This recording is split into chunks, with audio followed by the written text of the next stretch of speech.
Hello, my friends, and welcome back. Thank you very much for being with me again today. I heard this many times here in the United States of America, which I think is one of the most egalitarian societies on this planet. By experience, just go around and witness it. I heard that there are the two set of rules and laws for the rich and for the poor. Well, obviously there's no such a thing as rules for rich and the poor. It's just how they're applied by certain individuals.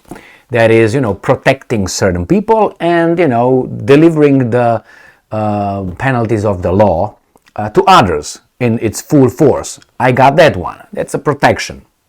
But hey, now we have de facto and de jure the protection of the VIPs, the people with more money and more recognition in the society, good or bad.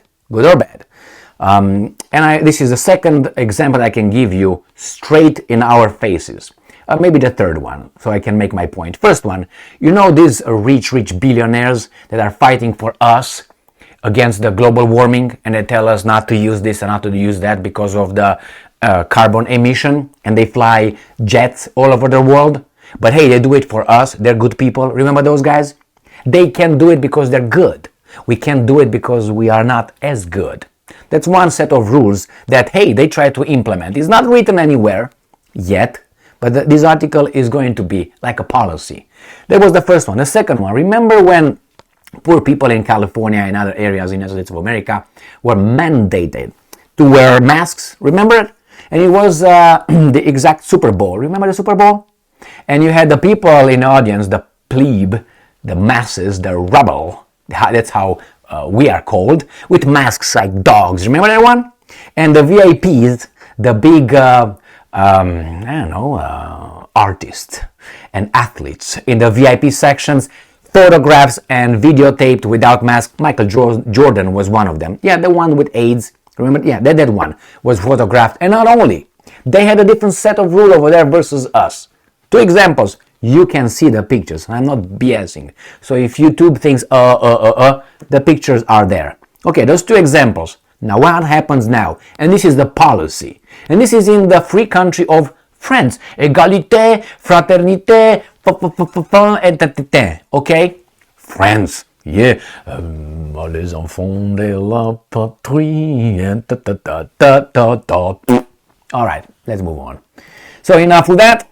Alcohol sales will be banned at Paris Olympics except for VIPs. Who the fuck are these guys?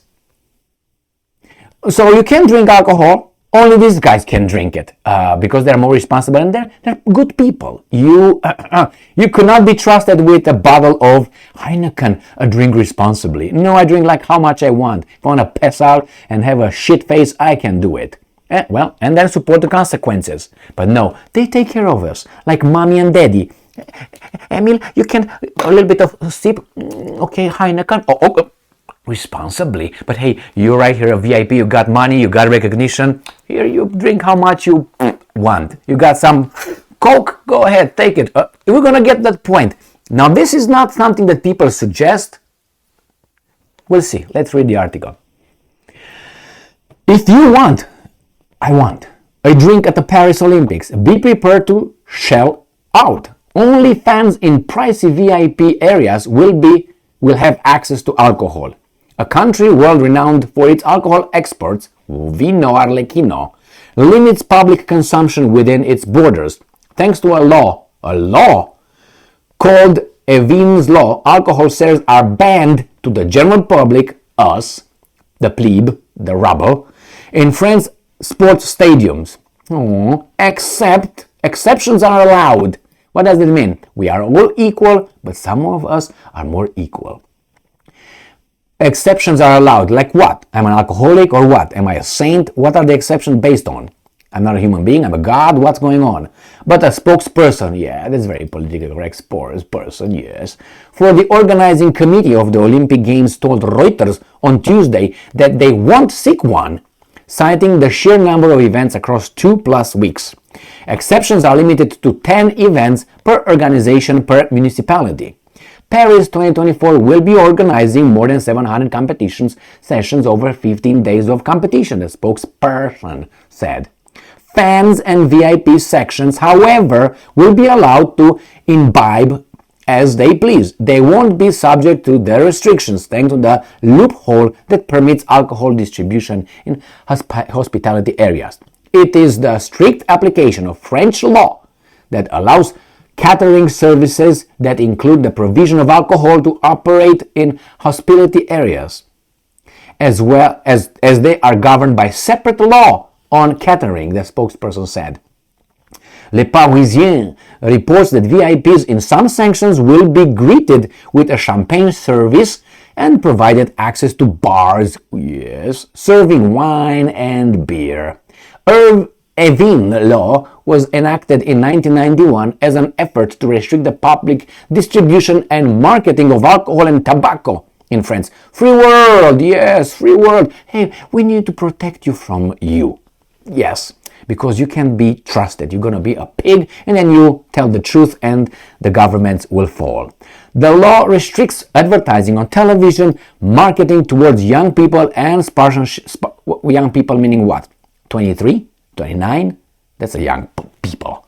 And sponsorship by alcohol brands among other regulations. International teams and events with alcohol sponsors are forced to rebrand within France's borders. A rugby competition called the Heineken Cup, drink responsibly, is known as the Age Cup in France. The Tokyo Olympics were likewise slated to prohibit alcohol sales at events. That restrictions became moot when the COVID-19 pandemic postponed the games until 2021 and restricted fans from attending. Alcohol consumption was also heavily restricted at the 2022 World Cup in Qatar. Alcohol was sold at the two previous Summer Olympics in Rio de Janeiro. Freedom, Bolsonaro! Was he still then? I don't think so. In 2016 and London in 2012. Another, I don't care for Bolsonaro, but I don't think he was in 2016, but I don't care anyway. So, we have the same, this is what they say right here. Alcohol sales will be banned at Paris Olympics except for VIPs. Alright? This is what we got. Now, if they're lying, I am lying. But hey, they can't lie because this is Yahoo Sports, so they never say a lie. They never tell a lie. I don't drink alcohol if I go to events like that, which I really don't attend. I like to practice. I don't like to really watch sometimes, but it's not about me.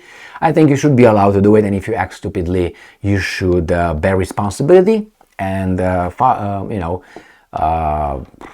do you call the consequences? You bear the consequences of your actions. That's how it is. And if you want to prevent things, remember, with prevention, if you put as a tyrant further and further and further, we're going to prevent you from walking outside of your house without a written consent from mommy and daddy at the city hall. Okay? I don't want to go to that point where, hey, you can't go outside, a car might hit you, Emil. Okay, I'm going to stay in the basement. Let me know when I can come out because I'm very scared. Well, people who want to survive should stay in the basement. People who want to leave should be allowed to take chances. We are living in a society, and there's a problem. There are some over there who try to pussify us, make us weak, soft. Now remember, a soft environment creates soft organisms. A tough environment creates tough organisms. Think about it. We are pushed into being protected, needing the protection of the government and repressive apparatus here, like the police. If someone starts beating me, I'm gonna call the police while the guy is beating me. I'm not gonna the shit out of that guy, even if I can, because hey, excuse me, he's really hurting me. You said 9 minutes? Oh, okay, you got 9 minutes, buddy. That's what they want. No, you do something else. Bang back, bang back, bang. That's how you defend yourself, don't you? You wait for those guys to come over. You're gonna be strangled by the time they show up. But they started from the schoolyard. I remember when I was a kid, and I was not a really how should I put it, mild kid. I was fighting all the time, let's put it straight. So obviously in the schoolyard I was fighting, but you pick your fight. I was not that idiot. I mean, if I see the guy like 2 or 3 years older than I was kind of depending, But people at my level or below, no problem, and one class above. So let's say I was in the 5th grade, I was fighting people in the 6th grade. 7th grade, the difference is a little bit too big, if you know what I mean. So I picked my fights. I mean, I was not an idiot. And anyway, you fight in the courtyard, you lose. No, nowadays, if something like this happens, you have 10,000 weasels going telling the teachers, and the guy who's going to lose the fight is going to go to the teachers, Gigi beat my ass. When I was a kid, if you got your ass, it was a shame to go and tell the teacher to come and straighten that guy up. It was like you were a sissy. And this is what usually happened. After the school was over, guess who was waiting for you? Gigi and to talk to you, if you know what I mean. And there's another thing. I'm not saying I'm inciting to, oh my God, that's the way it should be. Here, it's like a law. If something you know, like tell mommy and daddy, teachers, okay, why don't you solve it on your own? Try to debate. Try to challenge that person. Why? Because they train you when you grow and you become an adult. Anything that happens, or in business, if you work somewhere, if someone says, hey, Linda, your skirt looks fantastic today. I like how you matched your, let's say, your belt with your high heel shoes. Good. Linda might say, oh, okay, well, thank you very much, Emil. Or she say, oh, that's awful, that's sexual harassment, don't do that.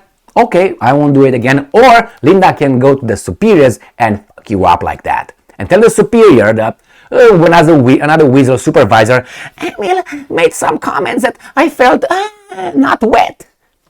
And the guy comes and say, Emil, we're going to break up, we're going to write you up because you said, what they say? Is there reality? What? Intention of what? Am I supposed to say, keep my mouth shut? Why didn't you tell me? That's the first thing. But you're trained, since you're a child to not even debate, not use it, not even say, wait a minute, and they say, stop bullying it. How do you start bullying? Not by stopping the bullying. You go and tell someone else. Who's that? The authority figure. Pussified. The same with alcohol. We are now to accept that they are better and we are worse. And we just accept it. How did we get to this point? How did we get to even accept that someone will say something like this? Remember, in sports, I just found out, I had a little gut feeling about it, but in sports, I found out some names too. There were some big athletes that were legally allowed to get prescription medication, enhanced medication, legally, and they competed and they were champions because they were legally prescribed for their, ADHD and things like this. Sounds familiar? And I have big names, big names. And no, there's no Steffi Graf, no. There's no Nadia Comaneci, no. So you know what I'm talking about. Look in tennis and look in gymnastics. I got 3 examples. 2 of them are sisters. Okay, just check it out. And it's not me saying it. I say, yes, I got a waiver from the ATP, from the tennis. I have, what? For those medication? And you come and show up and you smack everybody around? I mean, it was obvious, but I didn't know until about a few weeks ago that those guys were allowed to take all those things because they have a deficit of something. Really? Well, I want to be diagnosed with something so I can get something and I can win. Oh no, that's not related. It's, performance enhancing drugs. That's what they are. All right. But look for them. You find them online. You can just put the names. And I already gave you enough hints so you can figure out who exactly I'm talking about. And you see, for me trying to hide the names and say it for good reason, because you have the names, you even know the medication that they took and the context. But I'm afraid to say it because YouTube might not allow me to convey this to you. So I have to say, so the tart is going to listen to this, or the algorithm would not figure it out. Oh, wait a minute. Emil is thinking about, oh my God, he's a bad dude. You don't see me again for a week. That's the world we live in, a free world. Some people can drink, some people cannot drink. Some people have to wear masks, some people Some people can fly jets. Some people, are gonna pay for how much was this watch? Oh, this was the carbon emission for making it. Emil, you gotta pay us taxes for carbon emission. How much was it? Let's calculate it. Do you think I'm not gonna go retro to say how much was this shirt? How much carbon was emitted for this? You owe us this. You owe us for this. You owe us for this. For this, you can't even ejaculate anymore if you freaking emit some CO2 something. No, my friends, we should stop this. We should oppose it verbally. We should oppose it. We can't allow ourselves to be turned into pussies. Thank you very much for being with me again today. Stay strong, stay smart, look for the truth, and be just.